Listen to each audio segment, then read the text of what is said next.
Hey guys, আজ চলে গেছিলাম আমরা সিলেদার্সে। আর সিলেদার্স মানেই কিন্তু পুজোর কেনাকাটা শুরু। আর কি সুন্দরভাবে সাজিয়েছে দেখো, আমার তো খুব ভালো লাগে। আর আমি চলে এসেছিলাম বারাইপুরের সিলেদার্সে। আর এখানে এসে নিজেকে একটু ভালো করে দেখে নিলাম, কারণ নিজেকে দেখতে আমার খুব খুব ভালো লাগে, কেন জানি না।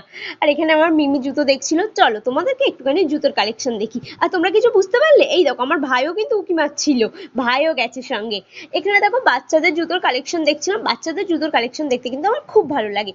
আর এখানে আমিও একটুখানি বুট দেখছিলাম, বুটগুলো কিন্তু সত্যিই সুন্দর, বাট আমার অতটা ভালো লাগেনি। মানে সুন্দর, আমার মানে সবার চয়েস তো আর এক না। আর এখানে এই কিটোটা দেখছো না, এই কিটোটা হচ্ছে কিনা কি আমার হচ্ছে মামার জন্য কেনা হয়েছে। সরি সরি, কথাটা গুলিয়ে গেল। আর কিটোগুলো সত্যিই সুন্দর।